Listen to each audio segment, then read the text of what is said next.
सद्गुरु श्री गजानन महाराज की जय. सगळ्यांना जय गजानन. मी सोयगावहून आलेली गजानन भक्त, सोयगाव तालुका सिल्लोड, जिल्हा औरंगाबाद. आणि सगळ्यात सुरुवातीचं सांगायचं म्हणायचं म्हणजे मला महेश भाऊ आणि आम्ही परभणीला भेटलेलो आहे. परभणीला महाराजांची सेवा आम्हाला पण मिळालेली होती. आम्ही पण 3 दिवस सेवेला होतो आणि महेश भाऊची आमची तिथं भेट झाली.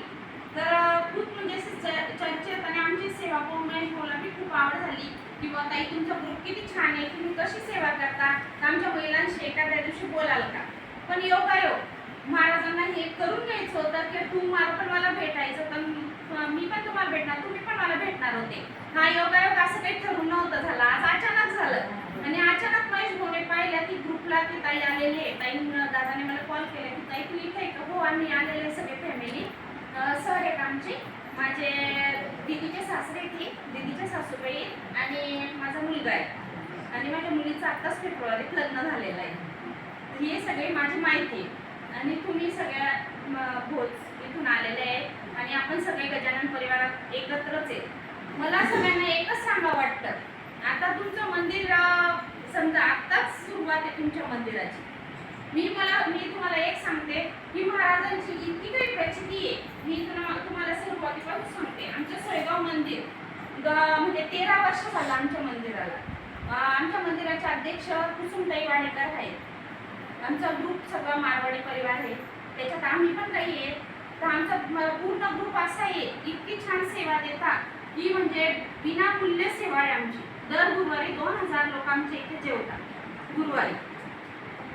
तर म्हणजे त्या सेवेला गुरुवारी आम्ही म्हणजे असं काहीच नाही, सगळ्यांचं कोणी पोळ्या करतं किंवा कोणी काही मदत करतं आणि ज्याचं काम ते नाही करायचं, सगळ्यांनी एकत्र यायचं.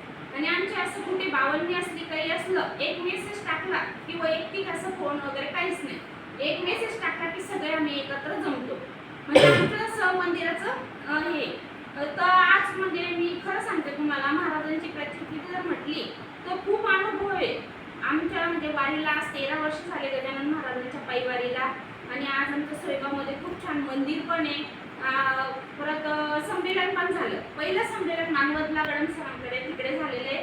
दुसरं संमेलन आमचं सोयगावला झालेलं आहे. सोयगाव हा तालुका आहे. सोयगावला खूप छानपैकी झालेले. आम्ही प्रत्येक महाराजांचा कुठलाही कार्यक्रम असला तरी आम्ही पूर्ण ग्रुप जातो. बावन्नीलाही जातो आम्ही, खर्चाने जातो.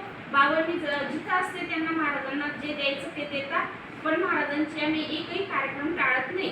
कसं आपलं आता आपण गावाला गेलो तर आपल्याला कसं वाटतं की आता आपलं घरचं काम कसं आपलं राहिलेलं आहे, तसं आपलं महाराजांचं कार्य समजायचं आजपासून सगळ्यांनी. आता तुम्ही नवीन आहेत म्हणून मी तुम्हाला सगळ्यांना एकच गोष्ट सांगते की जुळणं फार सोपं आहे पण टिकणं फार महत्वाचं आहे. बरं, जोडायला तर काही नाही, सगळेच महिला जुळतील, सगळेच पुरुष जुळतील, सगळेच म्हणतील आम्ही गजानन परिवाराचे, पण टिकून राहणं हे खूप मोठी गोष्ट आहे.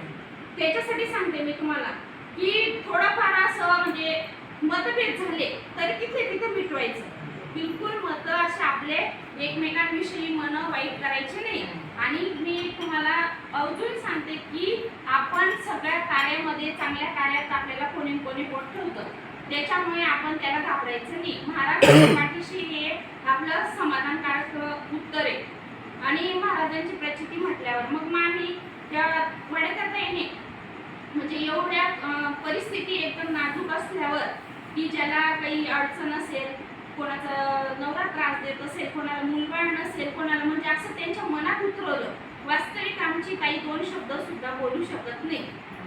त्या आई म्हणजे असं बोलणार नाही की मी काय केलेलं आहे, पण सगळ्यांना पारायण ही सगळ्यांपर्यंत त्यांनी महाराजांची कीर्ती पोचवलेली.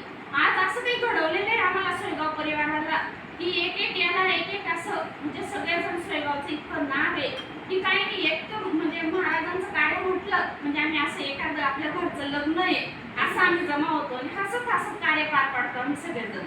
आणि महाराजांचं जर म्हटलं ना, तर आम्ही जर म्हटलं कधी की आज आम्हाला हे पाहिजे की आपोआपच कुठून तरी आपल्याला ते मिळतं. आणि घरात जर म्हटलं, मी खरं सांगते की ज्याचा बिझनेस असेल, ज्याचं काही असं घराचं थोड्याफार कटकटी असतील, जर महाराजांच्या कार्यात उतरल्यावर कधीच आपल्याला तो त्रास होत नाही. म्हणजे कधीच ते महाराज आपल्याला पूर्णपणे साथ देतात। जर आपण महाराजांची सेवा केली तर आपल्याला मेवा मिळतो म्हणजे मिळतो, त्या गोष्टीचा काहीच आपल्याला हे नाही। आणि महेश भाऊ, मी खरं सांगते, महेश भाऊने आणि किंवा त्याचा सगळा ग्रुप होता परभणीला मनापासून सेवा दिली। अशी सेवेकरी तुम्हाला मिळणं, अशा सोबती खूप महत्त्वाचं आहे। आमच्या ग्रुपला बी असंच काही आहे की ते सगळ्यांना घेऊन चालतात आणि असंच सगळं पाहिजे की सगळ्यांना घेऊन चालायला पाहिजे, आपण एकमेकांची चौकशी करायला पाहिजे।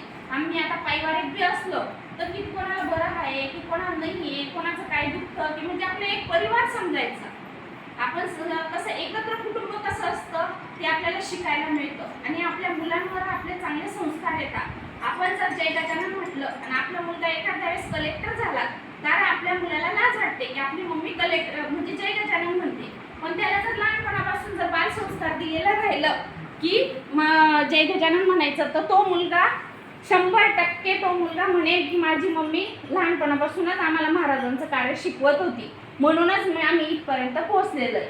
आणि मी खरं सांगते, जे आहे ते आहे। आता माझ्या घरचे शिक्षक आहे, जिल्हा परिषद झेडपीला आहे, माझी दीदी फार्मसी, सोयगाव इथं दऱ्याखोऱ्याचं गाव आहे, त्याच्यातून माझी मुलगी पण फार्मसी झालेली, मुलगा पण माझा इंजिनिअरिंग सेकंड इयरला आहे। म्हणजे सहकुटुंब सहपरिवार आनंदित आहे आणि सरांनी मला साथ दिली।